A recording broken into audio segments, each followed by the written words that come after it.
This is the Community Preservation Committee meeting, and we've got a pretty good agenda tonight. We can't start the first public hearing until 7:05.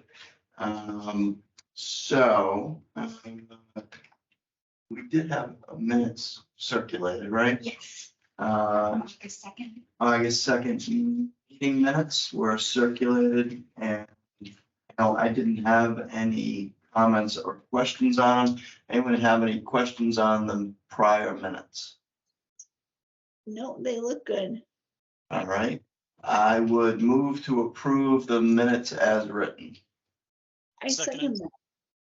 All right, now we're in the middle of a vote. Can I get somebody to take notes, or Grace, you can, all right, so Grace is gonna take the minutes. So moved and seconded to approve the meeting minutes. I'll take a roll call vote. Rick, I approve. Mike, Aye. Chris, Aye. Brittany, Aye. and I'll be an aye, approved unanimously. Administrative report. I know one thing that was on there is we had our Community Preservation Coalition dues were sent in. I think everybody knows that the coalition has been helpful to the town in the past. They've fielded questions for us about CPA eligibility, and they are one of the mouthpieces that goes out and tries to get as much support for CPA funding as they can. We've been a CPA member since we adopted the Community Preservation Act. And I would recommend that we approve the dues for the coming year. I'll actually make that motion. I second the motion. All right, any discussion on that? Anyone have any questions, concerns? All right, seeing none. Rick, Aye. Mike, Aye. Chris, Aye. Brittany, Aye. I will make it unanimous. Financial update, did we get a financial update, Chris? Okay, just want to say. all right, so these are the community coalitions, I'm gonna sign. 2875 is spent. All right, how is our website update? So the new website went live last Friday. As we had discussed before, I had updated the funded projects page and reflected all the projects that are in the CB3 report. And so if anyone has upstairs. Okay, thank you. So if anyone has any images or materials they would like me to attach to all those projects, feel free. Excellent. Thank you for everybody in the town who's been on that project. So that's good. All right, it is 7:06. So I'd like to suspend our regular meeting. We'll come back to it. I'd like to open a public hearing on a request for $50,000 to the Upton Lakes and Ponds Committee for preparation of a management and water quality monitoring plan for Pratt Pond and Mill Pond. Who is going to be presenting for Lakes and Ponds? I'll be presenting tonight. The chairman of Lakes and Ponds isn't able to make the meeting tonight. All right, Mike, we have a couple of pages of materials that were circulated dated October 1. That's the equipment. Oh, no, that's the wrong one. So do we have any materials on this one? The first one? Yeah. Okay. I got it. Okay. So Mike, take it away. Okay, so well, we have a 2-page document. One page is just a description of the ask, what we're asking for, and then the other page documents how this project meets the general Community Preservation Act criteria that are listed on the CPA website, our website, town website. I think if it's all right, I also have a presentation, about 10 slides or so, I'd like to show. If that's all right, Paul, Grace, could you call that up, please? And I say some of these slides, you've seen last year, when we were asking for funding for what we call phase one. Phase one was the water quality studies that were done and are ongoing right now with CPA funds. Phase two is the requested management plan. So, okay, thanks. So here's the slides. Next slide, please, Grace or Paul. Okay, again, I think a lot of you have seen these before or else know where these ponds are. The study focuses on two ponds, Pratt Pond, which hosts Kiwanis Beach, and then Mill Pond, which is close to the town center. Next slide, please. Okay, Pratt Pond, it's got Kiwanis Beach, lots of other activities go on there, including fishing and ice fishing, boating, kayaking, ice skating when we have ice. And based on the 2020 Open Space and Recreation Plan, it's the most heavily used pond and recreation area in town. Next, please. Okay, here's Mill Pond, kind of hidden away. Many people might not really realize that it's there. It is used some for fishing, and I've seen a kayak or two on it. This is before, so it's near the town center, not, stone's throw away from the new community center. And you can see in this slide, Heritage Park, it has a long shoreline on Mill Pond. There's a trail right along the edge of the pond, several hundred feet. Next slide, please. Okay, both ponds have their issues. Pratt Pond, for many years, needs to be treated with herbicides to control aquatic weeds, especially weed growth near the beach, Kiwanis Beach. We've learned a few more things about it this year.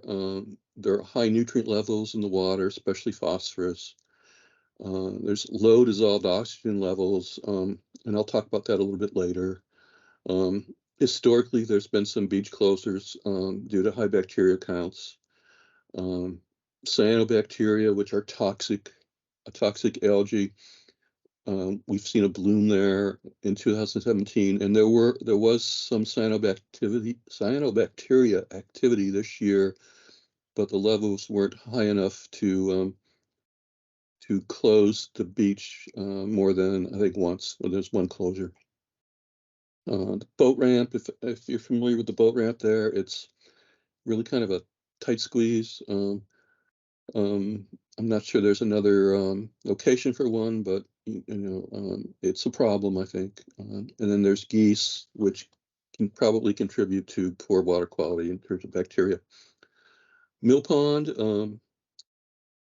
the main issue at Mill Pond is basically loss of open water habitat. The pond is really, really shallow in many locations. It's gotten to the point where it's really almost more emergent wetland in some places than it is open water pond type habitat. We know there's seepage through the dam.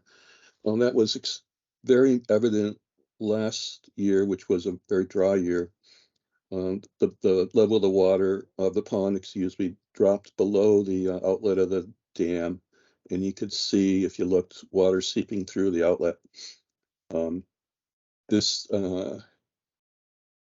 is a dam safety issue that's, I think, been noted in dam safety reports.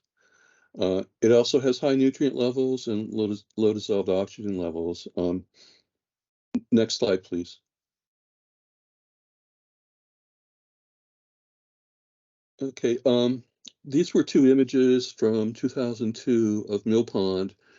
One was in March and one was in August. And you can see how how weedy the pond is. Again, this was during a very dry year, so the water level was really unusually low last year. This year, we had a very wet year, and this condition did not repeat itself. But the pond is vulnerable to this happening during probably dry to moderate years, rainfall years. Next, please.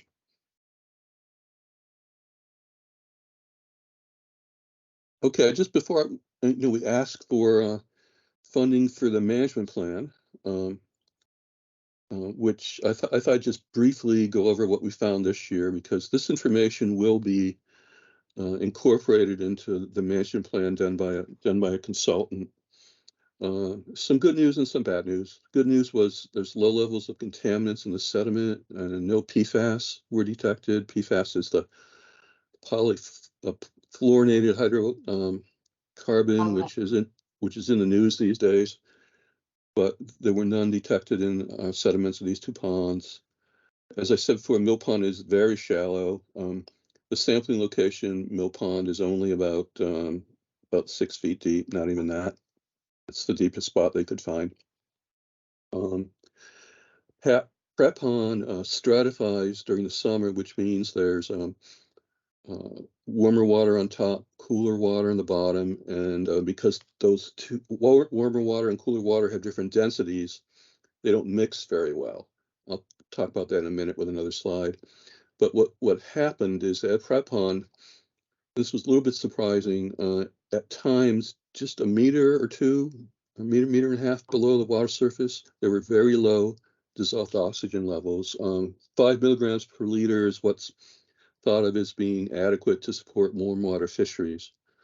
And we had levels well below that. Mill Pond doesn't stratify, it's just too shallow.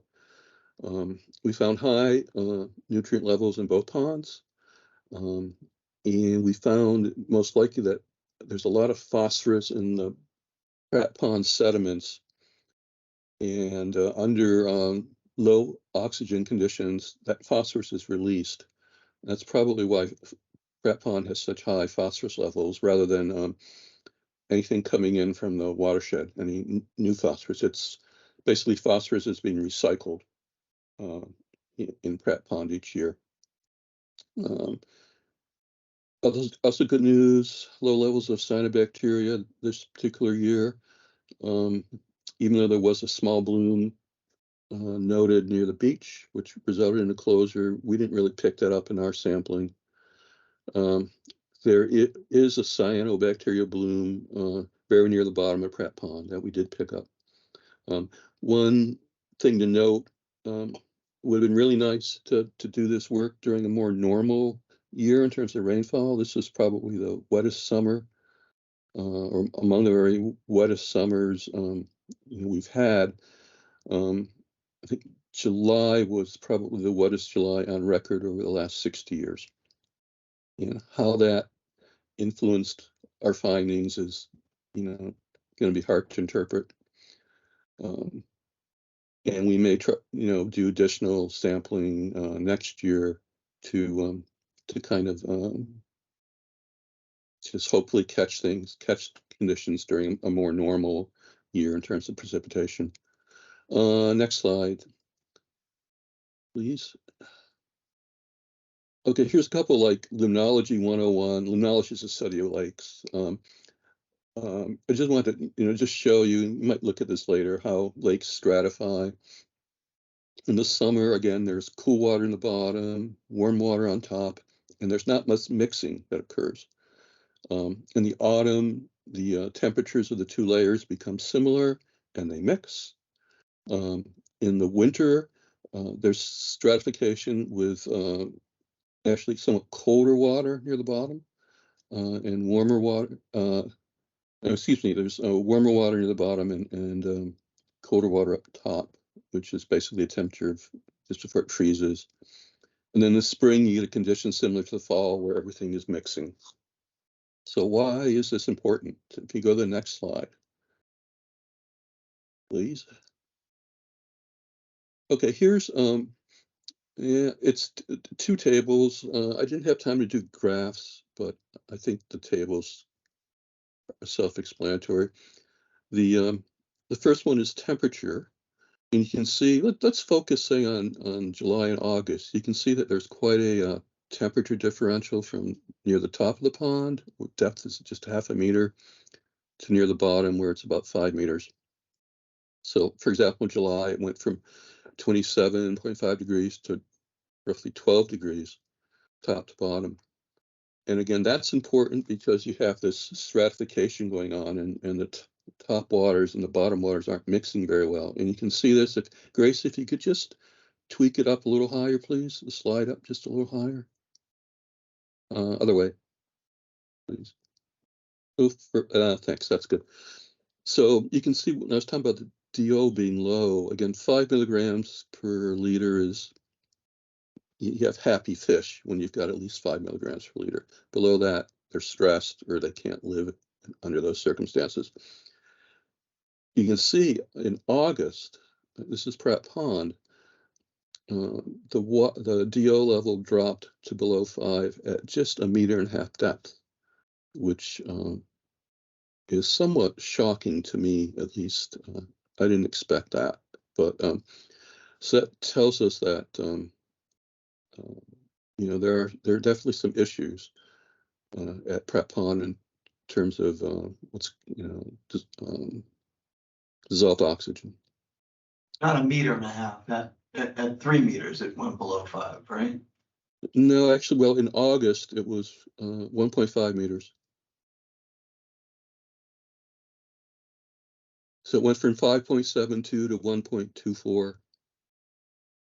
Okay. Yeah. And you can also see in April, there really wasn't a lot of stratification. That's because the temperature from top to bottom was, not too different. Yeah, I was looking at So there's mixing. 0.5. You're saying 5. Okay. Yes. So yeah. 0.5, yeah. So everybody's stressed out right there. Okay. Yeah, which was surprising. We expected some stratification probably, but not so shallow. Okay, well, next slide, please. We're getting towards the end here. It'll take too much time. Okay, getting towards what we're asking for funding for the next phase. These are the tasks that we would hire a contractor to perform. One would be review existing information, and a lot of that information would be gathered by committee members, and we would hopefully package this information in ways that the contractor wouldn't have to spend a lot of time digesting it, summarizing it. We hope to do some of that legwork ourselves. We don't want the contractor to have to come to town hall and spend hours going through town files. We'll do that work for them, but their job will be to use their technical expertise to review the information, make sense out of it. We'll ask them to summarize the water quality and sediment testing that's been done this year. Basically, create some nice tables and figures that they can display. Develop management recommendations for both ponds. Design a long-term water quality monitoring program. Again, we just have a snapshot, a 1-year snapshot of, say, Pratt Pond, and we think it'll be useful to do some additional water quality monitoring over the long term, and ideally we could do that with volunteers rather than paying a contractor to do that. There will be a public session for people to talk to our consultants and for the people to provide their input. There are not a lot, but there are some folks with houses along both Pratt Pond and Mill Pond. And then Pratt Pond, is so heavily used for recreation activities. And then they prepare drafted final reports. The town citizens will have a chance to review the draft report and comment on it. And then at the end, there'll be a public presentation of the results. Thinking this would probably, we would, if we get funding, we award a contract probably sometime this winter or spring. And this whole process would probably take about a year to complete after that. So perhaps spring of 25 or maybe summer 25, there would be a final report available. So with that, if there's any questions, I will try to answer them. And thank you for your patience. Mike. First, any questions from the CPC? Mike, given the levels and the oxygen levels and the temperature, we stock that pond once or twice a year, the state does. Are there any holdover trout that survive, or is that probably a pretty rare thing? Don't know that for sure, but I would guess there's not many holdover trout. Yeah. It does have a pretty diverse warm water fishery. The state did some sampling years ago, and then one of the things the Lakes and Ponds Committee has been thinking about doing is doing what's called a creel census, which basically interview fishermen, ask them, what are you catching? That could possibly be done next year. But in terms of trout, I think most are either caught or some of them might get swept downstream into Sunbrook. The question I have, what would you guess would be some of the recommendations coming out of the study? I mean, are you talking like dredging to get rid of the sediments at the bottom, weed control? What type of things do you think might come out of it? At Mill Pond, I think they will probably, we're going to ask them to evaluate several alternatives there. And I think what would probably come out of Mill Pond, for Mill Pond, would be possibly a feasibility study to look at different alternatives. Alternatives at Mill Pond would be do nothing, fix the dam, remove the dam, basically a restoration project, dredge part of the pond or all the pond out to remove the sediment and restore open water habitat, and maybe some combination of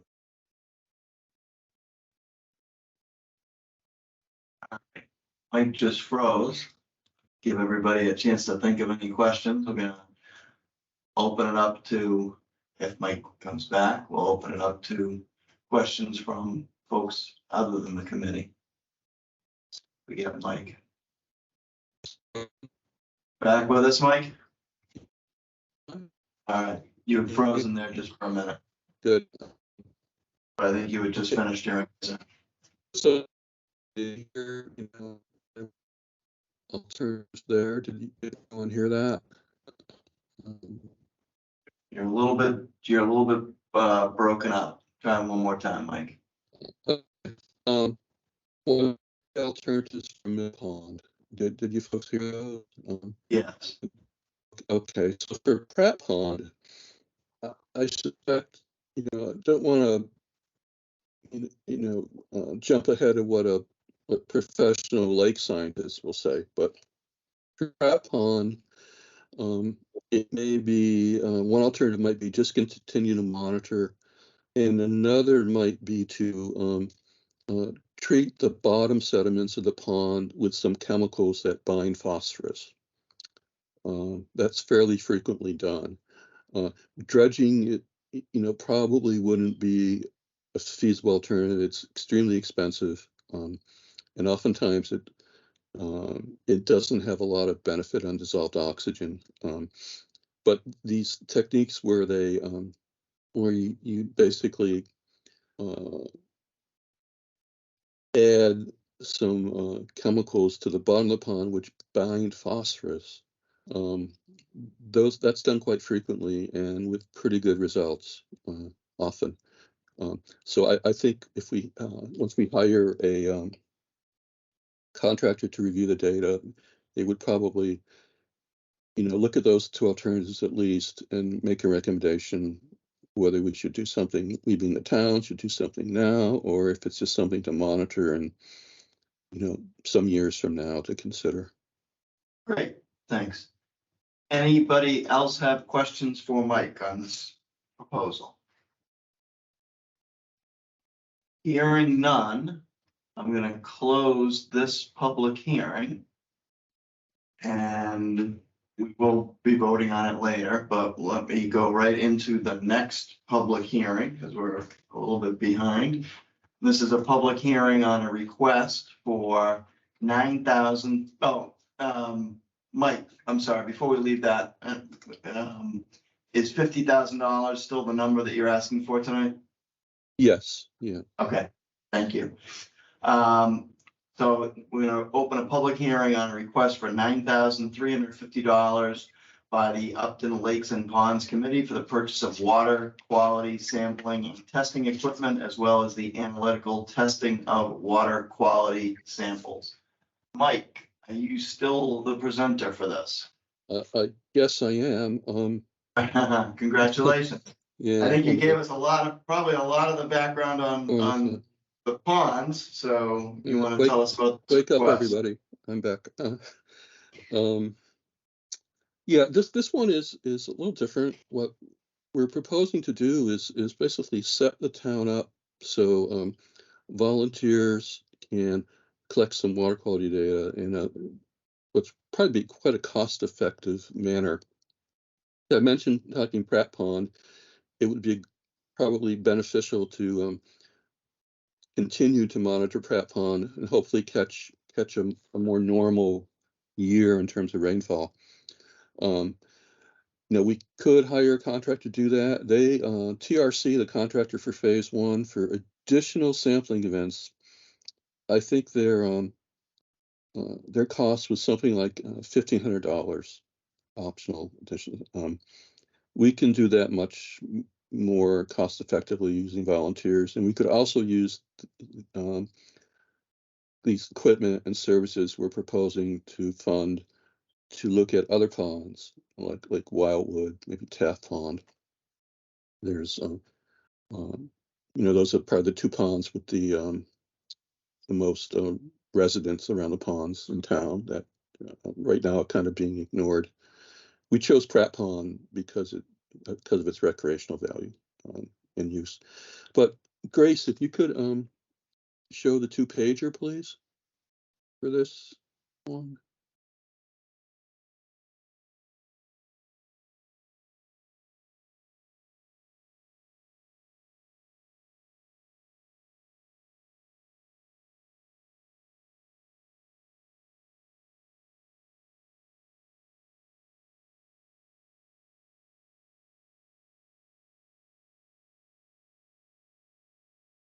Remember when I was a kid, the Christmas tree one year was a YSI EcoSense dissolved oxygen meter, and I was the happiest kid around. Do you still have it? Well, this is the actual request page. The next page is kind of the breakdown of the cost. The meter would cost about $750. I've kind of verified all these costs. The water sampler would be $650. A Secchi disc, which you use to measure how much light you can see in a pond, is $40, and notebooks. And then the analytical services, just try to take a ballpark, what we might want to test for over the next few years, maybe 3 to 5 years. And these are all parameters that are being tested for right now by our contractor, TRC. Phytoplankton, which you determine what kind of algae are growing in the pond and how many there are. A more limited look at phytoplankton, just screening for cyanobacteria, which are those toxic algae. Chlorophyll, which is a very good measure of how productive a lake is. Chlorophyll is the plant pigment that's in the algae. Phosphorus, which is the key nutrient. Nitrogen, which is an important nutrient. And iron, you measure iron because it's a indicator of phosphorus being released from the sediment. So our contractor did measure iron this year. So again, these equipment would be used by volunteers, maybe even some students. As you may know, Touchstone School now owns an island in Lake Wildwood, and they would be thrilled to do some environmental work in Lake Wildwood, and we might be able to give them this equipment with some training and let them do some of the data collection in Lake Wildwood or other volunteers. But we think we've asked for enough here for probably 3 to 5 years worth of, we can stretch the analytical budget probably for 3 to 5 years, and the equipment should last that long if we take good care of it. So, any questions about this one? I'll start. It is the 9350, looks like that number's pretty well doped out, so you want to keep that number as the request? I think so, yes. Lakes and Ponds did have a chance to review this, and they were fine with this number. And I guess my only other question is, one of the things that we aren't supposed to do is pay for sort of maintenance. But I see this as more of, like it's a 3-year study that you're looking for funding for. And you could have asked us for budgeting to have a contractor come in who owns these materials already and would upcharge us significantly for the work that you're looking to have done with this equipment and with these, with the test things. So I think I can see it as a 3-year study in my mind. I do think that if you came back every year looking for CP funding for water testing, I think you'd run into an issue. But I think this, compared with what you're already doing with the lakes, brings it in my opinion, brings it squarely within the, the 4 corners of the statute. So is that sort of how you see it, Mike? Yes, I think it does fit. Lakes and Ponds is a pretty new committee. Right now, most committees have a small annual budget. For example, I think Historical has like $1,000. Concom has maybe around $9,000 a year. It might be, during a few years out from now, that Lakes and Ponds should try to get some kind of a yearly request from annual town meeting for funding, so this work could continue potentially without asking for additional CPA funds. Right, but you kind of gotta get a baseline anyway for what you're doing. So, all right. Any other committee members have a question? Mr. Town Manager, you had your hand up for a moment. Do you have any questions? Yes. And for the record, for everyone, Joe Layden, Town Manager. Glad you actually started going in that direction as far as recognizing that this may be something that needs to be budgeted. One of the concerns that I do have, and I expressed last night to the Board of Selectmen, is that it's a little less than certain what exactly the bounds of this are, and the time frame, 3 to 5 years, use of CPC funds for significant portion, which is the testing. I'd actually recommend, rather than a request to use CPA funds, that this come back as a FY25 request. I think there's a lot of value in identifying, say, an annual $3,000 budget item for water testing, because I don't see after 3 to 5 years this ending. We're going to be, if we're contemplating some sort of management plan or anything else, this is going to be a longer term effort, and it may be better to start having those conversations now and having that as a budget request that then can be discussed as part of our next fiscal year. And we're going to be starting to develop that budget very shortly. I recommend consideration that this move into that annual budget process.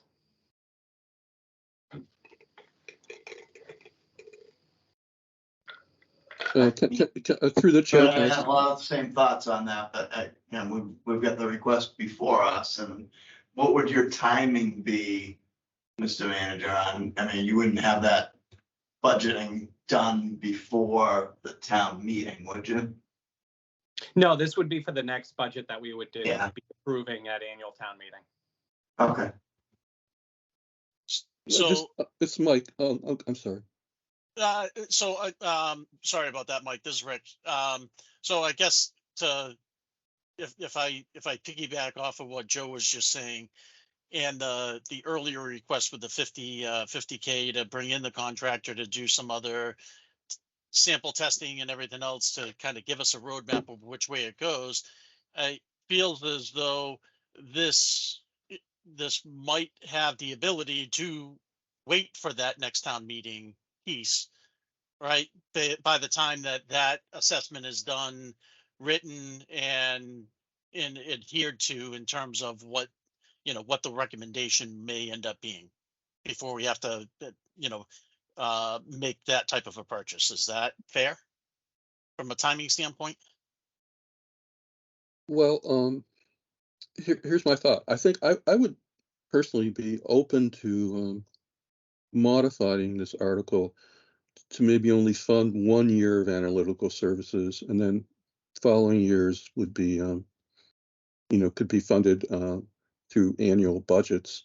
My thought is, if you have a Maytown meeting and the funding is approved there, it may take a while to purchase the equipment, and we might begin to lose the opportunity to do some sampling and testing next year, especially at Pratt Pond. And in terms of the contract for the study, the management study, that contract won't include any additional sampling and testing by the contractor. But what I was hoping is, if we get funding to purchase this equipment and some analytical services, we could be collecting some data next year, 2024, that can be provided to the contractor while they are writing or doing their work for the management plan. It's your pleasure if you would like to see, if you don't want to approve, that's the sign, or if you want to approve it with, less analytical services. But I would recommend, in terms of analytical services, maybe at least some funding so that we could do some testing next year, in case it doesn't get funded at town meeting, or it would allow us to start sampling and testing earlier in the season, rather than trying to scramble to get everything ready to go after the Maytown meeting. Just so we know what we're talking about, if you look at the sheet that's up there now, my total on that analytical services is $78.50, which is the lion's share. Are you looking, is that equally spread over 3 years, so that we'd be talking about reducing that to 76 or say $7,700? I think the analytical budget could be split over 3 years. Right. And then just fund 1 year of it if that's what the committee would like to do. But still fund the purchase of the equipment, which could be done this winter. And anyway, that's this is what the committee, Lakes and Ponds, thought was reasonable, but could certainly accept some modifications. Any other questions on the project? All right, let's close this public hearing then. I'm just gonna make a note, that's $78.50. 3.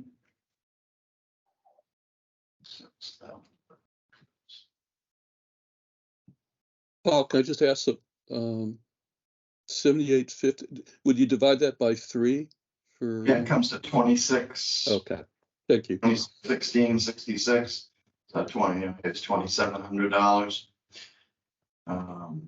So if you were adjusting that, you should be looking at 2,700 plus 750, 650, 40, and 60. 750 plus. We can get the math together. 1,500.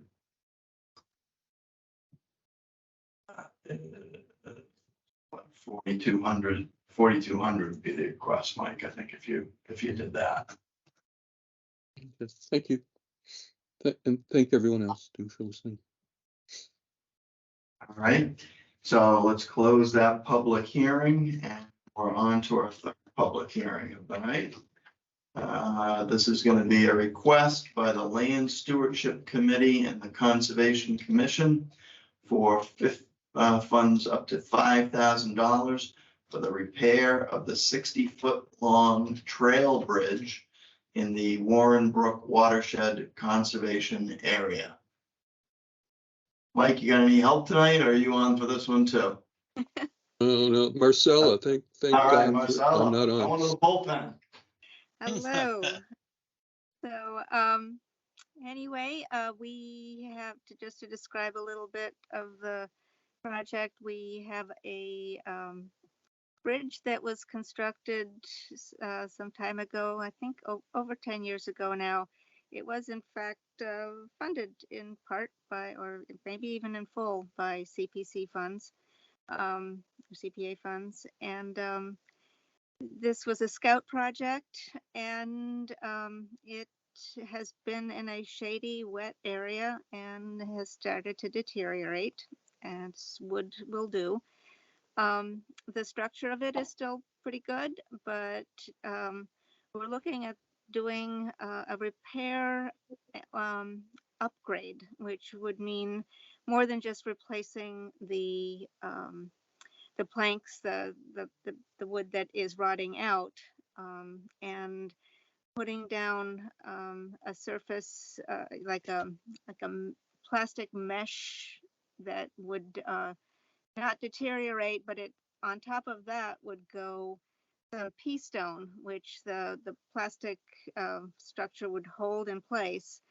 And this is expected to last a good bit longer than 10 years, and will also provide a surface that is safer for not only pedestrians, but horses, cyclists, and other types of trail use. It has much more traction. The wood surface, it was because it was quite wet in that area, the wood would get really slippery, and it would have been dangerous for horses to cross it because they can slip, and that is a concern. Since submitting this proposal to the CPC, we're requesting $5,000 from the CPC. The cost of the project in total will be $11,000. And we have gotten a commitment from the Bay State Trail Riders Association to contribute $3,000. So that brings us up to $8,000, and the BVT, the Blackstone Valley Mountain Bike Association, they are going to contribute $750. So we're on our way to reaching that $11,000 goal, but the Conservation Commission was in favor of our requesting $5,000. So that's what we're here to do. I'd be happy to answer any questions, and there's I know that there's more to the material that Grace has put up there. If you want to see a map, that's the map We're on the Warrenbrook Conservation Area, where that bridge is located. And the other pages there tell us what it's a proposal from the gentleman who's going to be helping us work on this, and he included some pictures of previous bridge that he's worked on previously, and you can see what that plastic material looks like before they lay the pea stone on, and then the upper or the photo with you can where the bridge you can see it completed. The last photo is where the pea stone has been laid down, and it's amazing how well that pea stone holds up. We have another bridge where the Bay State Trail Riders Association put some pea stone down to make the bridge less slippery for horse travel, and it's been in place for a couple of years now. The pea stone holds really well. We've had all this rain and it hasn't, drifted, and the bridge gets plenty of use, and it hasn't gotten kicked around much or moved. It's really, I think it's a really sound material to consider for a bridge crossing. Okay. Thanks, Marcella. Anything else before I didn't mean to cut you off? Nope, that's about it. If I know that Mike has helped put this together, as has Bill. We're both on the Land Stewardship Committee, and if either of you have anything to add, please feel free. But I think that pretty much spells it out. Great. Any questions from the CPC?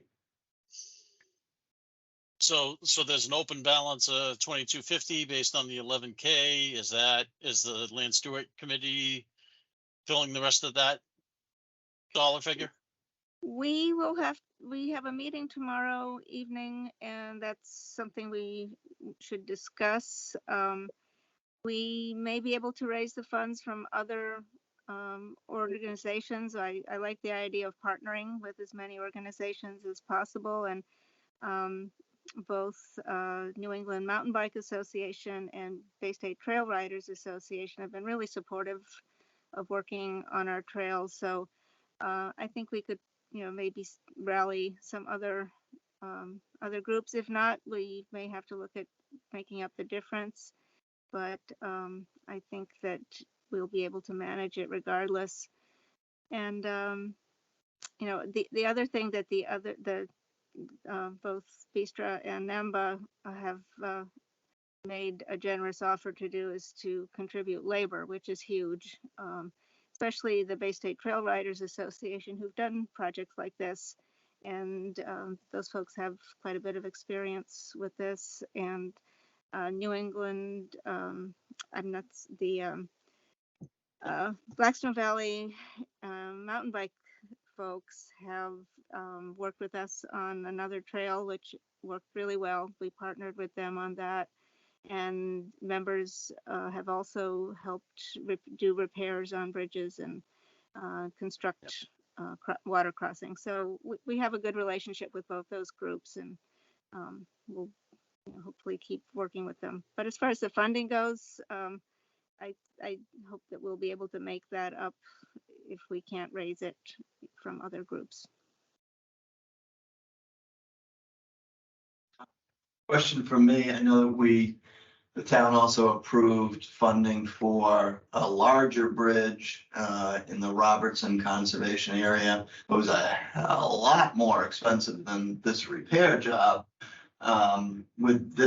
Is this type of construction appropriate for that? I mean, has this changed how you're thinking about the Robertson Conservation Area Bridge? Or is that just too span? They're very different projects.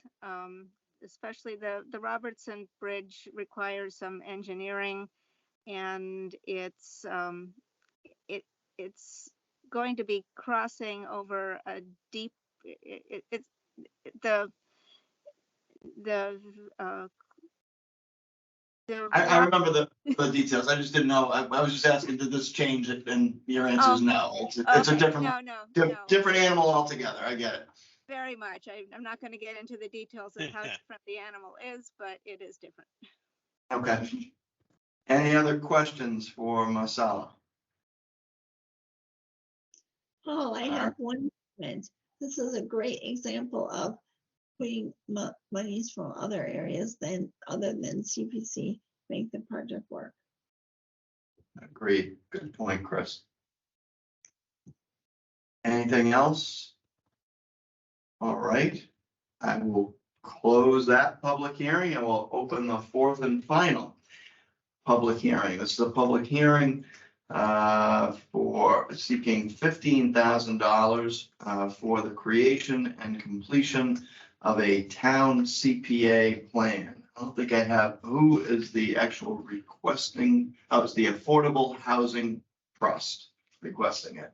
And Kathy, are you here to present the request? I actually think the public hearing is the town CPA fund. Oh. I think the other two, Oh, was I on that? Was I off on that one? Sorry about that. that's not me. I must maybe I have an old one. Public hearing notice. No, 15,000 for this. It's 15,000. Oh, okay, sorry. So town CPA plan, sorry. I read it wrong. So $15,000 to the Community Preservation Committee for the creation and completion of a town CPA plan. All right, that's what you get for missing a meeting. Sorry, guys. So who's, Paul, I can speak a little bit about it.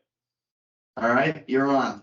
This is Mike Antonellis, Director of Land Use Inspection Services.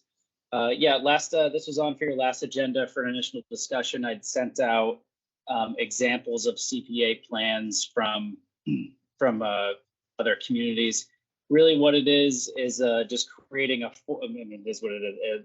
It's a plan. It creates a formal plan to help the Community Preservation Committee address your goals, right? So strategies, goals to help formulate your decision-making process. It also helps identify processes. So in a few of the plans, I noticed that they went ahead and developed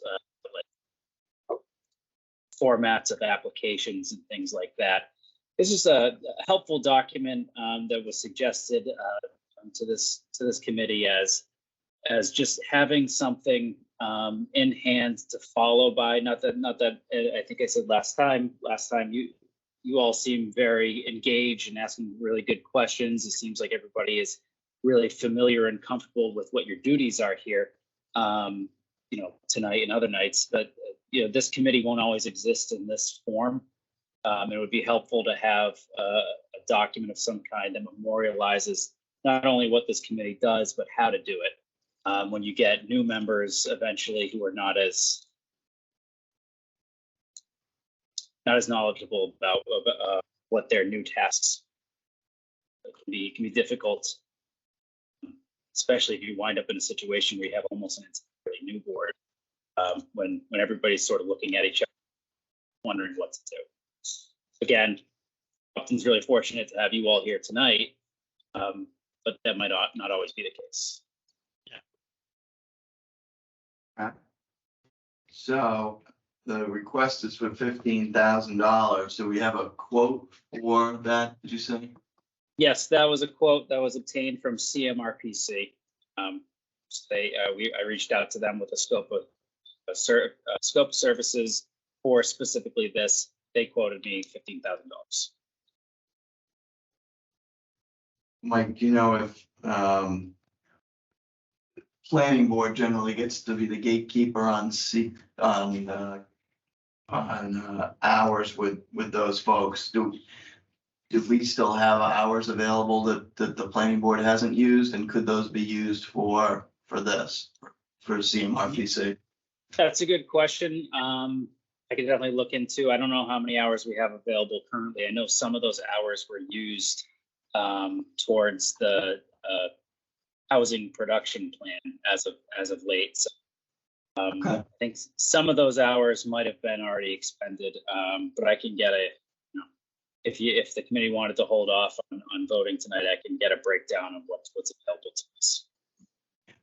I'm not sure if we need to hold off. It might be something that you could, you know, a lot of times folks will alter the request downward if they've got funding from another site, you know, and ours would be equivalent to funding.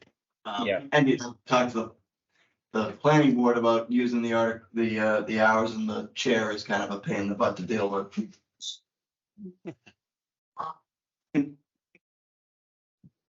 All right, any questions from the CPC? Any questions from anybody else on this request? Seeing none, I will close the public hearing on that request.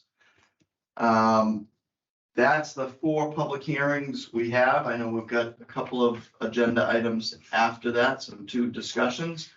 But while things are fresh in our minds, I think we could probably go through and talk about each of the requests and see if we've got the inclination to recommend them to the town floor. And that's our job. Our job is to take these requests, hold public hearings on them, and then we get to vote whether we recommend them to town meeting. If something gets recommended to town meeting gets to vote on it. If we do not recommend it, then it does not go to town meeting. The applicants can ask for funds from other sources, but if we give it a no vote, it doesn't come out of CPC funds.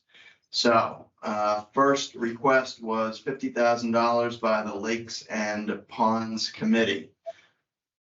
I will start it off by making a motion to recommend the request, $50,000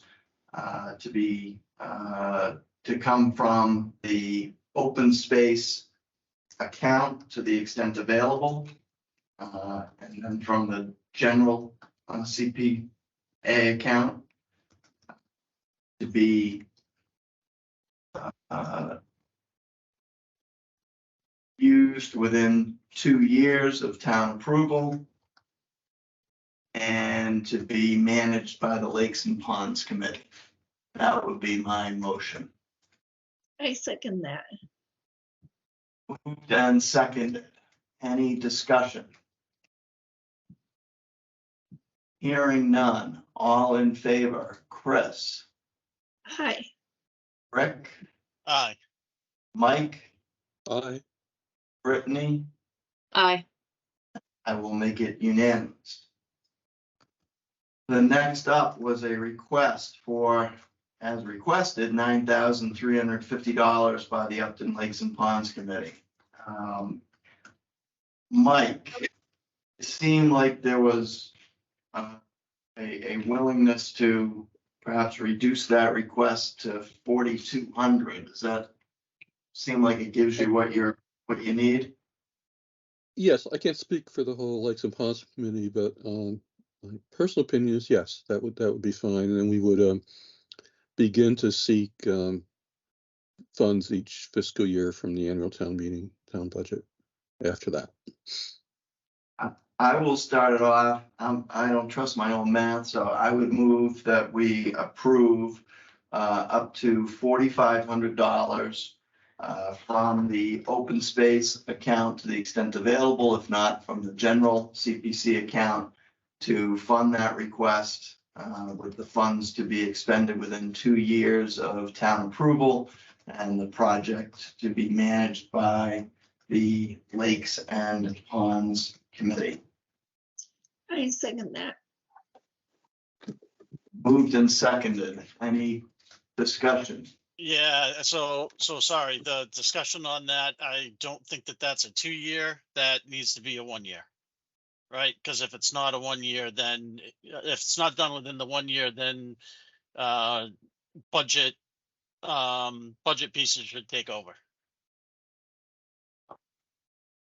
And I think I made the motion, so I'll try and say why I was doing it. You know, a lot of times things just don't start on time, so I agree that I'm not wedded to it one way or the other. but it's tough, sometimes it's tough to expend all the money in 1 year. Okay, it just sounded like that Mike and the Lakes and Ponds committee team would be ready to go once, if and when that was approved. Or at least that's the impression that I had. Right, but we're funding it for like a year study, I think. So if we approve it in November, if they don't start the next day and then go a whole year, I think they need to get out, spend the money within 2 years. That was my thinking, Rick. I just didn't want to. They're gonna run out of money, so they don't have enough money in this request to start doing the second year's worth of work. They'd need to get town for that. So it's more of a timing, not a funding issue. I was thinking. All right, fair enough. That's my thinking. If anyone else has questions. Mr. Town Manager, before you take off, you had a couple of, sorry about that. You had I think a question for us, can we, where funds are going? My motions are trying to direct where the funds are coming out of. Does that work for you? Yeah, and I wasn't going anywhere. I was trying to raise my hand, turn off my camera, all the fun with Teams and Zoom. So sort of, and I totally understand where Rick is coming from as well as where you are, Paul. My first thought is, let's say that there was a delay in getting started and then all of a sudden we built it into the operating budget. The CPC could always vote to amend and rescind the authorization if we then have it within the operating budget. I think the main thing is that this article would at least fund the purchase of the equipment, and then if we just don't get testing done until we have an operating line in the operating budget, then anything that's left over can just be rescinded. It would be just returned. I mean, and we have that happen a lot, that money gets returned to us. Yeah. So,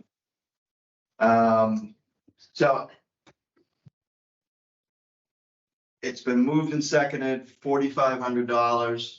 Any other discussion? Rick, I didn't want to cut you off, but I think we're good there. Good. Okay. Yep, that's fine.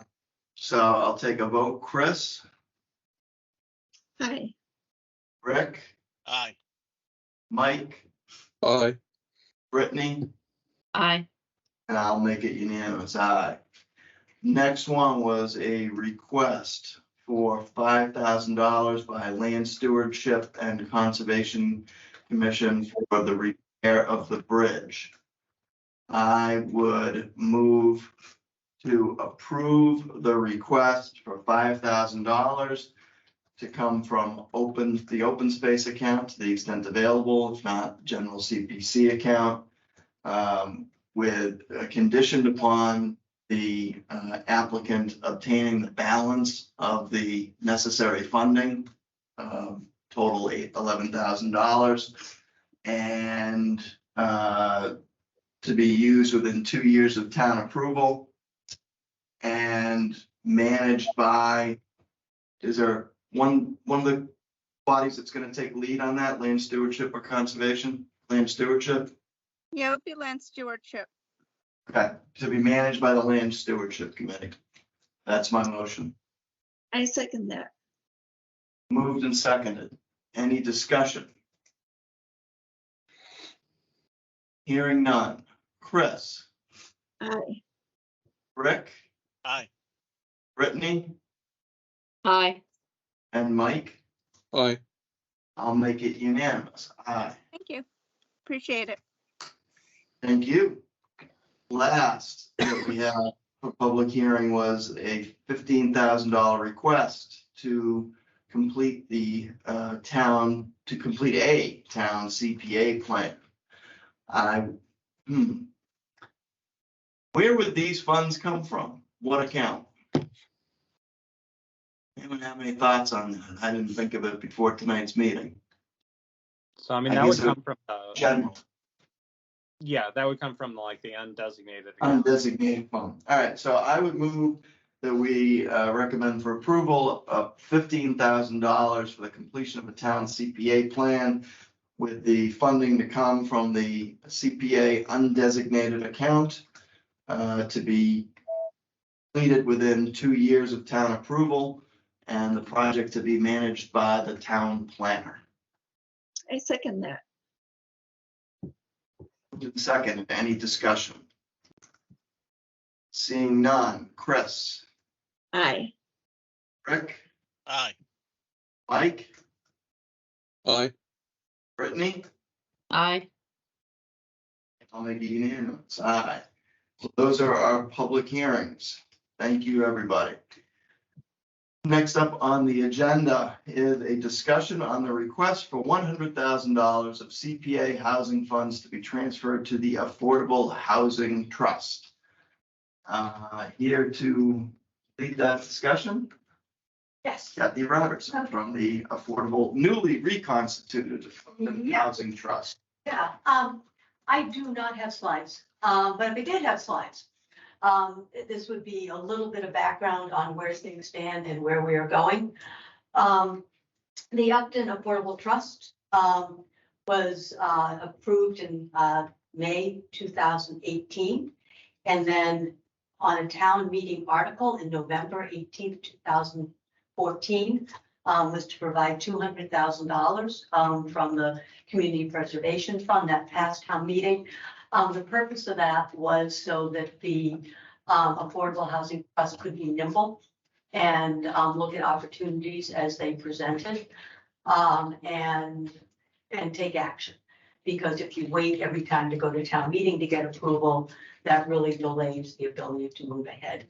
A couple of years later, about the same time, the town took a piece of property, 48 Hartford Avenue North, through tax title. And a couple of years later, the Affordable Housing Trust purchased that land for $150,000 using the $200,000 that was allocated to it several years before. And a deed was filed at the Registrar of Deeds on January 3rd, 2018, recording the sale of that property from the town of Upton to the Affordable Housing Trust. The total not recorded at the Registry of Deeds was about $161,000. That included tax title and that sort of stuff, which left the Affordable Housing Trust with a little bit south of $40,000 from the original $200,000 given into it. Since then, the Affordable Housing Trust has been paying property insurance on that parcel of land. That's been approximately $3,000 a year, I think. So this is where we stand today, according to what we've been able to find out. And there's still a missing piece here. We have about $14,000 remaining in our account. Joe may have found this out from Kenny, but when, we've been working to try to get a solid picture of where we stand right now. And what we see is that there was $21,000 approximately that we had two accounts. One was for $21,000 and another one was for, the first one was for Upton Affordable Trust Fund, had $21,651.56 in it. And there was a second account for 28 Hartford Avenue North of about $7,000. We think that, or I think that $7,000 was actually a debit, not an asset, because the Affordable Housing Trust did vote to support the housing production plan that was recently committed. So I'm not sure if that was meant to be, again, an asset or a debit. Did Kenny answer that for you, Joe? I think you were going to ask him that. It was a separate town meeting authorization. So it's not within the 21,000. Okay. So it's in addition to that, we have $29,000. I'm confused about where that, well, we can talk. So anyways, that's something that I'm not certain about right now. But what has happened with the Affordable Housing Trust is, again, it was convened in 2013. And, you know, for a couple of years, there's been annual reports, there were minutes taken. The documentation is hard to come by. And so we've been doing a little bit of research, I call it forensic work, but that's probably being overdramatic, trying to figure out where things really stand and what happens and when. There's a lot of mention of a property on 4th Street and the selectmen approving the transfer of the parcel on 4th Street, the Affordable Housing Trust. But apparently that never, and the selectmen approved it, but it never went to town meeting. And then it sort of fell out of the annual reports. The annual reports filed by the Affordable Housing Trust were sort of the same every year.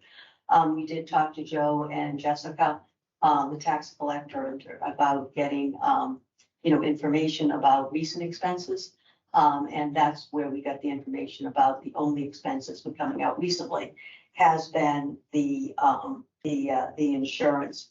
In 2018, the Affordable Housing Trust stopped meeting. And there were no more minutes filed. We have not been able to find any financial information. You know, the record keeping through looking at minutes, at least I haven't.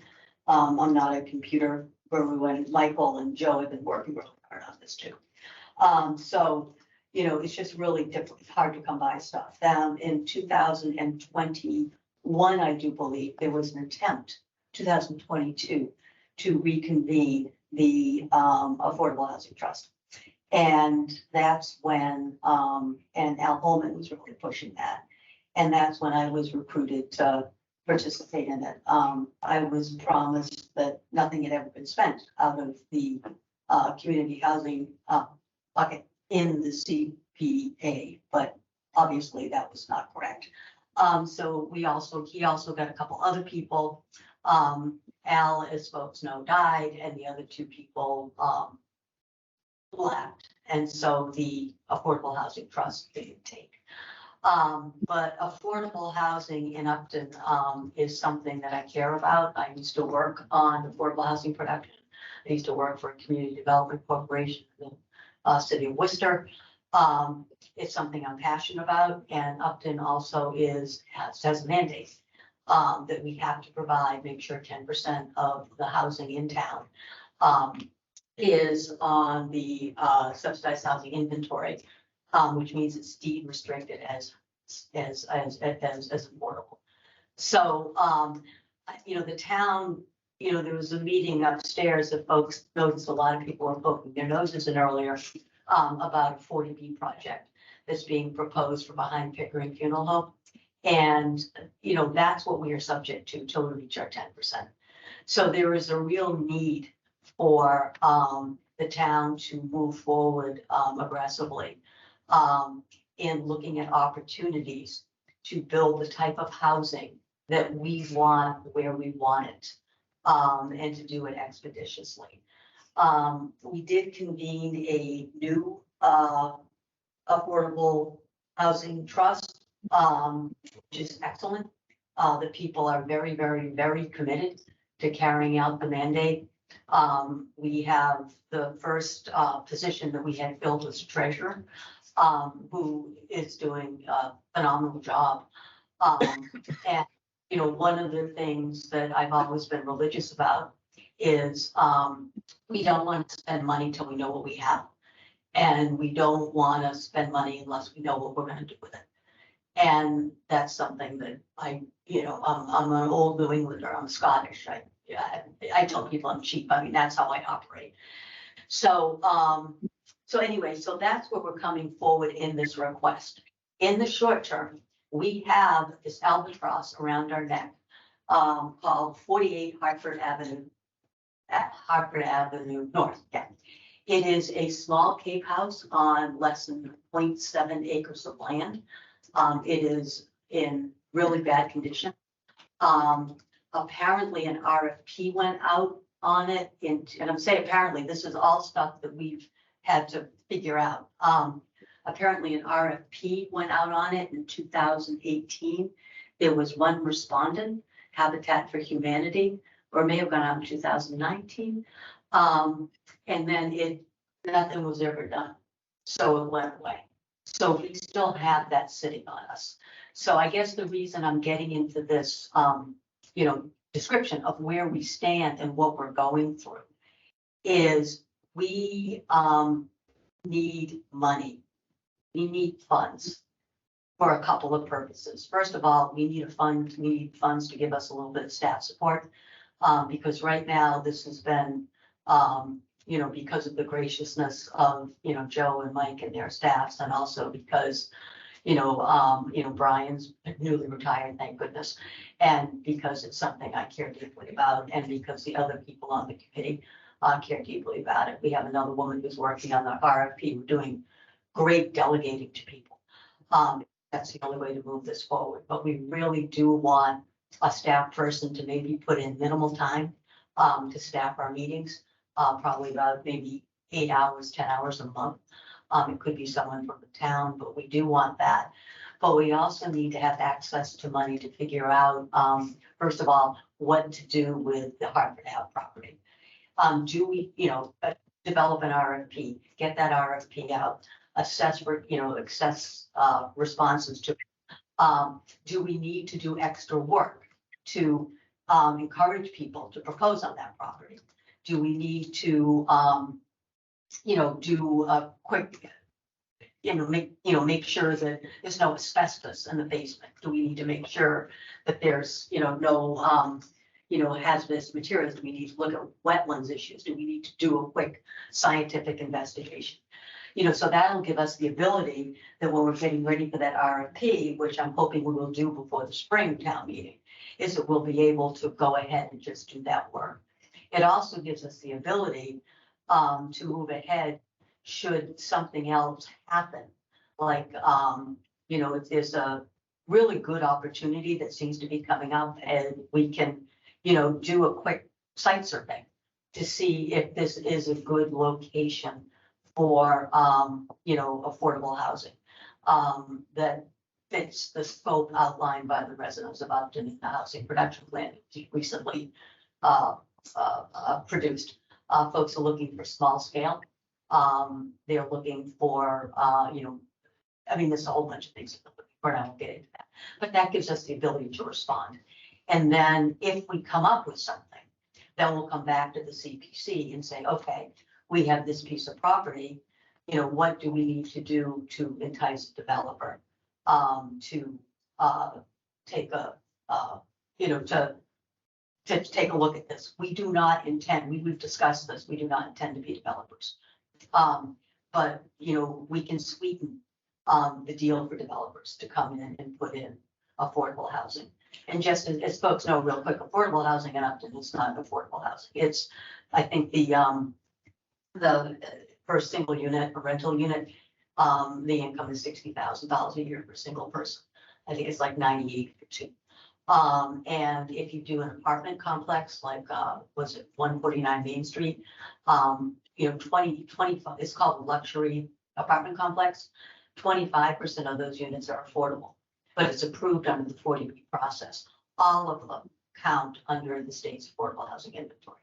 So, but only 25%, the rest of them are market rate. So, it's just something that we need to do if we're going to maintain our character. We need to provide affordable housing. And that's what we're out to do. And that's the $100,000 will give us a chance to, get moving and do the stuff we need to do to get rid of Hartford Ave property. So look at other things that may come up or may not come up and give us, the ability to, if we come back, we know we'll come back. So that's basically an overview of what we have and what we want to do with that. One of the things, we have a little bit of responsibility for the lack of record keeping as well, because when we approved the $200,000, we put a 5-year time limit on it, which is coming up next month. And we also asked for annual reports from Affordable Housing Trust. I don't think we got one, and I've asked Kathy's group for it now, and they've been scrambling, trying to figure out how to pull the records together. So just as a FYI, if we're asking folks, and this was a big chunk of money and it was a long period of time. So I think that's when we put that requirement in there that we get those annual reports. We need to do a little bit better about monitoring when we do set something up like that. And we never asked for one. So, and we do still want to get that when you and Kenny and Joe figure it out, what happened to the 200. Yeah. Please do report back to Yeah. us. So just on the property that you were talking about, the Fisk Ave, so you're not asking for money specific, Hartford Ave. It's a corner of Hartford and Fisk, right? No, Oh, no, it's a abandoned property. That one? No, all right, because I'm wondering what that looks. I can show you. That's pictures. 47 Hartford Ave North, according to Google. It looks pretty nice. 48. What is it? 28. It's like 28, 28? yeah. Oh, okay. I'm sorry. No, 28 Hartford, you won't even be able to see it. It's got a long driveway and it's falling down. Okay. It's between Cape and Cape Way and Brenton. Right. Okay, You're right after Cape, this is dirt road, but you don't even notice it. yeah, And it goes up to this derelict, okay. you know. All right, but the 100 is not for that. The 100 is, again, basically to reload that 200. No, the 100 is for, it's to unload the Hartford Avenue property. It's to give us the ability to get rid of it. Because otherwise we keep paying insurance if the abandoned property is a liability. And, the couple things that we'll be looking at for the RFP is one is, Habitat had, proposed putting 2 or 4, like a townhouse, 2 affordable, just give it to them, sell it to them or transfer it to them so they can deal with it. And the other possibility, but I don't know if that's within our purview, we haven't gotten that far yet, is to sell it to a developer. Who can just put the money back in the trust and do what they want with it. Because, to me, the type of money that on the property is, well, we haven't gotten there yet. But we need to figure out what we want to do with that property. So our biggest priority right now is getting rid of the Hartford Ave property. And this money would give us the ability, if we do have to go in there, it's a big if we have to go in there to do any type of engineering. When we prepare an RFP, doing sidewalks, just getting stuff done to get this, to unload this site. And hopefully it will be unloaded. I don't know if I'm being over optimistic, Mike, but I would love to have it, unloaded by the spring town meeting, have it gone. And I don't think, I don't know if we have to give it away, if there's any, I don't know. So that's what we're gonna have to do, but that might take some money. And we also need some staff because, you were talking about the stuff that you need. And again, this is part of, I guess, volunteering for a town committee, but there's a finite time that a person has. And, it would be great, most, you guys were talking about it earlier, most towns, committees are staffed, we are not. And so it'd be great to have somebody there to, come, to our meetings and, to be able to, help, get the RFPs, to help prepare meeting packages, to help get some of this information that we need. Getting the information you're talking about, again, it's forensic. We can't even find the executed agreement we had with you guys. It doesn't, so I don't know where this is. So, and I know that this started, I think, maybe at the last meeting, but the request is to get a public hearing on a request for this 100. And you're gonna go to, are you trying to hit this town meeting? Yes. November 1? Yes. Because we would like to have that property unloaded by spring. Okay. And when is town meeting, Mr. Manager? So town meeting is Tuesday, November 7th, 7 o'clock at Nipmuc High School, our traditional location. Would like to let the CPC know that a placeholder is on the warrant. The explanation is as follows. Article 11 proposes, Article 10 proposes to transfer $100,000 from the CPA Affordable Housing Reserve account to the Upton Affordable Housing Trust for the purpose of conducting pre-development activities supporting the development of affordable housing. As Kathy was mentioning at the last affordable housing meeting, the previous articles were really identified as really specific and essentially kneecaps the Affordable Housing Trust in really having some flexibility and agility in looking at sites. So the Affordable Housing Trust had discussed having the language written to allow for conducting pre-development activities, and that can be everything from doing assessments, conceptual layouts on sites such as the 28 Hartford Ave North. It could be other sites. Mike and I have both, a good history as far as supporting planning board CPCs and affordable housing trusts, and can help the affordable housing trust sort of get on its feet through this sort of sensitive phase, trying to re-energize and re-engage not only the committee members but also the affordable housing trust with the town itself. But Kathy is right that in many towns, there's a consistent transfer at annual town meetings of affordable housing funds coming through CPC to allow this kind of work. And this article was submitted to the warrant, and the Board of Selectmen also has been supporting this article as well, to give the Affordable Housing Trust some resources to develop affordable housing. Thank you for the clarification. I guess, yeah, I supported the 200 the last time, and I was surprised when we started this exercise a month ago, talking about, what happened to that money. I was surprised that it didn't get spent. I'm glad that it did get spent, or most of it did.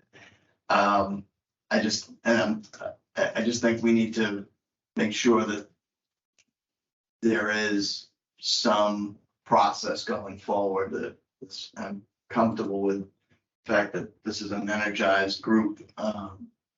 So yeah, and a little cautious about, whether this is the good. The CPC isn't the housing trust. We're not making decisions on what is the appropriate use. I am skeptical as to whether, the town's going to say, put $100,000 more into that property, but, that's for town meeting. It's not, it's, as Joe said, it's more general than that. It's for staff, it's for other, look at, maybe the 2 properties downtown would be good for, affordable. I was doing air quotes, affordable housing. The Milton Ristine, maybe that's a potential use for that. But I think in a public hearing, maybe just be prepared to kind of go through that a little bit more about what the funds would be used for, maybe what they wouldn't be used for. And I think that would be helpful and would be definitely be helpful at town floor. That's a tougher audience than usually this committee is. Anyone have any questions about that request? I would be inclined to set it for a public hearing on Wednesday, November 1. Anyone have any issues with that? So why don't we put that on the agenda for our first slot, so 7:05. And you guys will come in and. Have slides. Yeah, we don't need slides necessarily, I guess.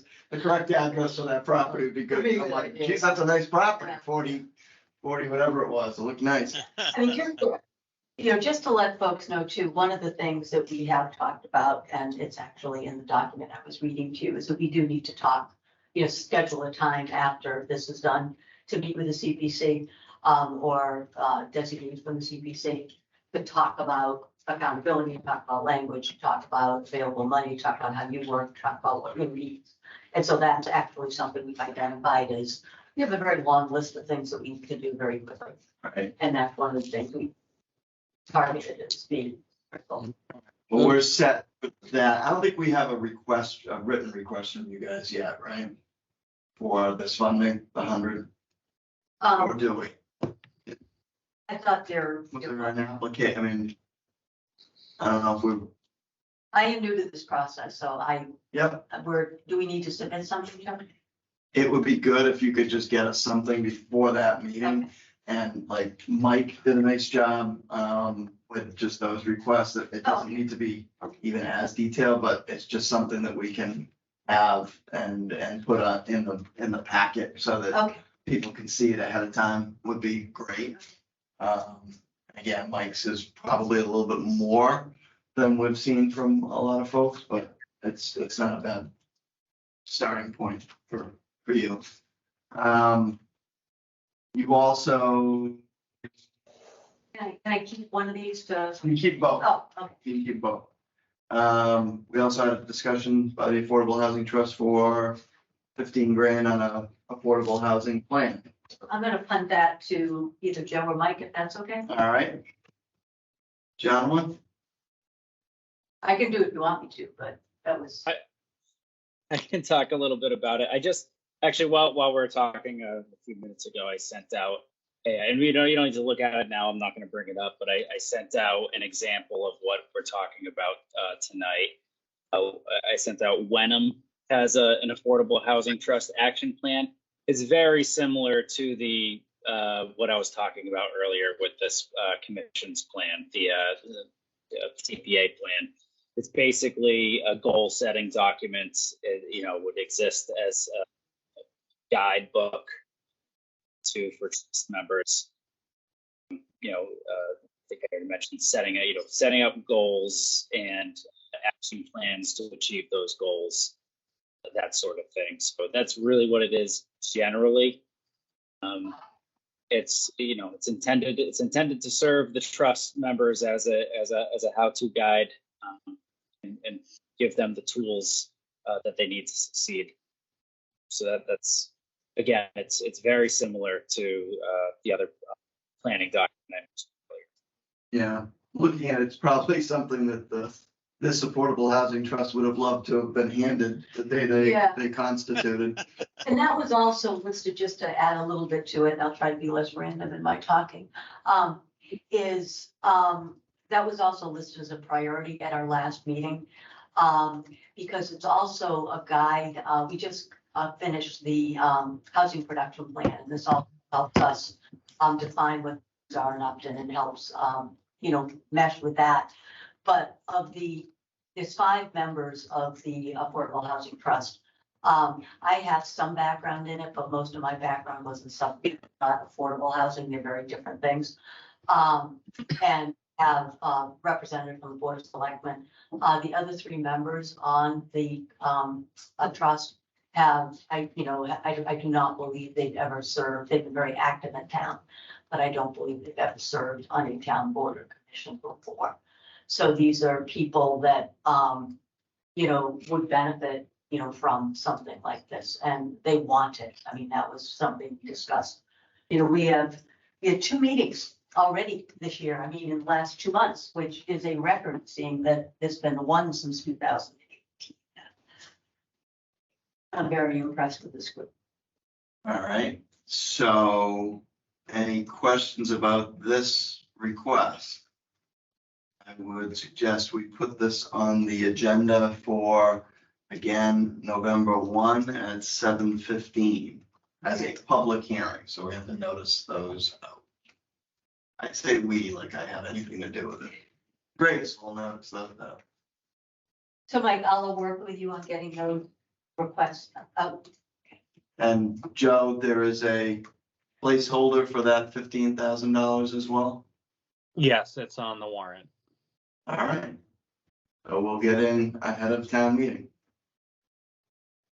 That is all that is on the agenda for tonight. Did anyone have anything else they wanted to bring up?